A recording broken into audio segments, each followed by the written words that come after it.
Welcome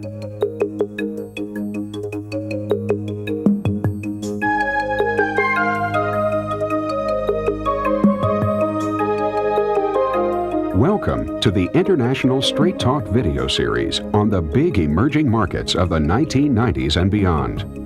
The international marketplace for high-quality American goods and services is changing rapidly, and along with these changes come major new opportunities for American business. Of course, it takes specialized skills and know-how to compete successfully in foreign markets, and we believe that no area holds greater potential competitive advantages for American business than time and effort spent mastering the critical people side of doing business internationally. That's why the International Small Business Development Center, William Drake & Associates, GTE, TU Electric, and Texas Instruments have joined together to sponsor this video series. The writer, developer, and producer of the International Straight Talk video series and accompanying computer applications is Bill Drake, an internationally recognized speaker, trainer, and innovator in the area of business applications of human relation skills. Hello, and welcome to the International Straight Talk series, produced jointly by the North Texas International Small Business Development Center, an agency of the Dallas County Community College District, and by William Drake & Associates. We gratefully acknowledge the ongoing support of the U.S. Small Business Administration for the development of these programs. This International Straight Talk video is designed to help American business, and especially American small and mid-sized business, to be more effective in Brazil. In addition to instructional narrative, throughout the video, you'll be finding interviews with experienced American businessmen and women, offering their frank advice to other Americans like you who want to gain competitive advantage through effective management of human relations in the high-potential emerging market of Brazil.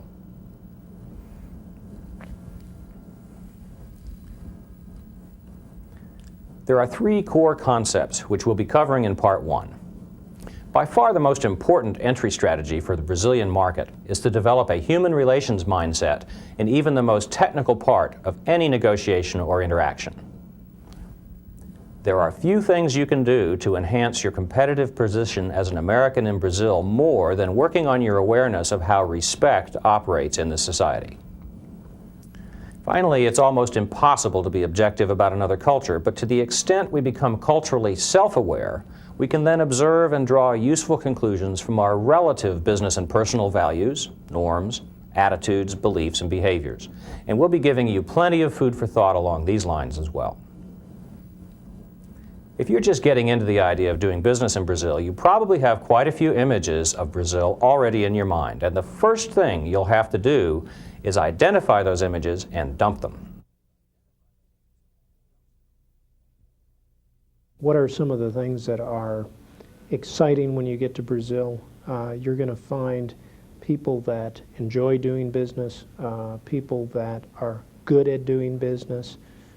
You will find absolutely the most creative financial minds in the world. Modern Brazil has operated in the most difficult financial environment in the Western world. It's been a continuously high inflation environment where very, very sophisticated cash management and finance techniques were required just to stay in business.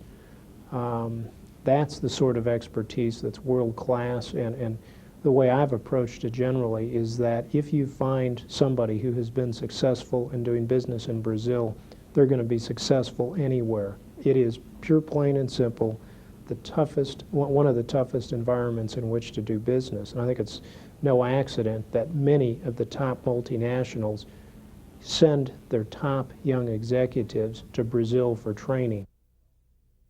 You know, if someone from Brazil came to the U.S. prepared to deal with people based primarily on what they'd seen on MTV and maybe on the TV show Dallas, and perhaps in a few travel brochures, they'd be dealing with stereotypes, not with real people. And most of us would be put off, if not offended, by being treated in this way. Number 1 on your list of images to be dumped is anything containing the image or the idea of Latino or Hispanic or Spanish.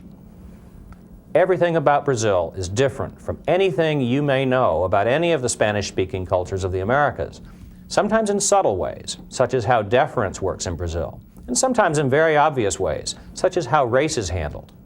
Keep in mind, that Brazil was colonized by the Portuguese, not the Spanish. This is not simply a sensitive issue. It goes right to the heart of Brazilian identity. Spain and Portugal, after all, have completely different languages, histories, cultures, and societies. Please don't think your Spanish language business cards will do just fine in Brazil, or that your Brazilian counterparts will really appreciate a CD featuring flamenco guitar music. Now, for many Brazilians, Spanish is indeed a second language, quite natural considering their continental neighbors. So not using Spanish is largely a gesture of respect and understanding. By all means, if your Brazilian associate doesn't speak English and you don't speak Portuguese, try Spanish if you can speak it, because they probably speak it very well. Just don't start out with Spanish, or don't do anything else which may indicate that you don't understand the very real difference. Many people will tell you never use Spanish in Brazil, but my personal experience has been that it becomes useful when you suddenly find yourself in a situation where you're not communicating at all, and that's happened to me several times. When there are people, and there still are large numbers of people in Brazil who do not speak English. Unfortunately, I or very few of us speak Portuguese, and when it becomes obvious that we're not communicating, then in several instances, with their permission, I have switched to Spanish. And they have been very gracious about it, because when you ask and they say yes, they do speak Spanish, then it's suddenly like the light bulbs come on, because suddenly you're communicating, and then it's fine, and you have established a very warm relationship. Another image of Brazil shared by most Americans features dancers with lots of fruit and feathers on their heads, wearing sexy outfits and engaging in a continual party in the streets. You know, it's hard to take business prospects seriously if you think of them as coming from such a society.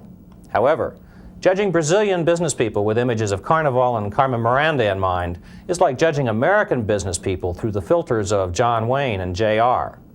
In fact, one of the things that startles many Americans going to Brazil for the first time is just how buttoned down and serious the Brazilians really are about business. So don't make the mistake of allowing these old stereotypes to linger in your head and create bunches of singing, dancing bananas where images of serious business prospects ought to be instead. Speaking of serious business prospects, it's also important not to think of Brazil simply in terms of what one of its leaders in the early 1900s called an economy of desserts: sugar, coffee, chocolate, and tropical fruits. You know, Brazil has experienced a boom and bust economy, along with the rest of South America, for many generations, but has recently left that cycle behind. While trapped in the cycle, tropical countries like Brazil are almost totally dependent upon exporting raw commodities for their income, and the world market prices of these commodities can fluctuate wildly, leading to permanent domestic economic turmoil. Booming when prices are high, busting when they fall, and no domestic industry producing anything. So the cash earned with exports winds up being totally consumed buying imported goods. Often, the commodities once exported as raw materials, coming back as relatively expensive imported finished goods. Brazilians have been aware for several generations that there's a great need to get off of this cycle and become self-sufficient. And with the new sense of direction in the country in the mid-1990s, there is a very strong import substitution movement well underway. American business proposals that incorporate a strong Brazil-friendly orientation toward things such as sourcing, manufacturing, ownership, and participation are going to do well in both regulatory environments and in the marketplace these days. While very strong Brazil-first sentiments, as well as restrictive regulations, may limit some American opportunities to export some kinds of finished goods directly to Brazil, in reality, the new economic environment creates far more opportunities than it restricts, especially for Americans who want to participate actively in Brazil's growth by setting up and operating there in some meaningful way. Just keep in mind, when you're devising your business or marketing plan, that you're dealing with people who are highly sensitized to the role of foreign influences and goods in creating their ongoing economic, social, and political problems. And you'll probably have to find ways to address these issues effectively, whether by words or deeds, or probably both. However, don't be too concerned. Brazilians have actually institutionalized the process of getting around difficult or troublesome matters such as these that stand in the way of business, matters such as the issue of regulations affecting foreign imports. and finding the right Brazilians to do business with. This person who can be great help to you is called a despachante, or sometimes he's just simply called an agent, and we'll describe his role in detail later in the video.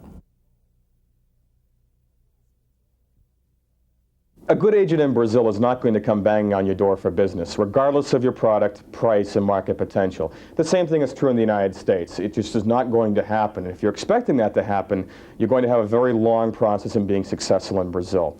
You have to realize that the real decision makers and the power players inside of business there come from very well-established families, tremendous contact bases, and they're not going to share those with just anyone. Brazil is quite different in many fundamental ways from her sister countries of the Spanish-speaking Americas. But it's perhaps Brazil's unique evolutionary path to independence from her colonial past which makes this society most distinctive.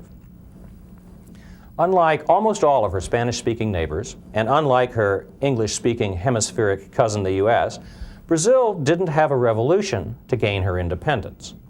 Yes, there was a fight for independence, and a winning of that independence from the Portuguese crown. However, behind the relatively limited military aspects of Brazilian independence lies a much more relevant and powerful story. The story of accommodation and compromise, of a balancing of interests between the King of Portugal and his princes in the New World, the founding families and their modern equivalents, who were and are the elite. While the U.S., Mexico, and most of the rest of the Spanish-speaking Americas had to throw out their colonial masters by force, the Brazilians and the Portuguese found ways to accommodate each other, to adjust, to compromise, and ultimately to retain ownership of the tremendous wealth represented by Brazil in the hands of a relatively small group of families and family networks, which were able to rule on after the transition to liberty, undisturbed by the economic and political impact and consequences of violent revolution. Now, maybe making too much of a single set of historical differences, but in Brazil today, almost all potential conflicts are in fact settled by accommodation, by working around the problem, rather than by confrontation, in which only one party prevails. In the U.S., we believe that justice sorts itself out through adversarial advocacy proceedings, whereas in Brazil, it's believed that justice sorts itself out best when things are done quietly, with all interested parties consulted and involved. Americans doing business in Brazil will find that they're in a society which has some very different fundamental assumptions about how things like conflict need to be handled. In the U.S., we tend to call a lawyer at a moment's notice, sometimes even before trying to work things out personally. We also try to guard against bad things happening in business by writing agreements which refer to a set of enforceable codes and laws. In Brazilian business, if a conflict appears on the horizon, that's the time to either have a long personal talk with the people involved, or if the situation appears really serious, to bring in a trusted, close mutual friend. The lesson here is to try to budget enough time in Brazil to become friendly with many different people, not just with the one or two people who you may think are a key to your deal. You'll find that knowing many different people can come in very handy in many ways, but especially when it comes to heading off or dealing with an already emerging problem.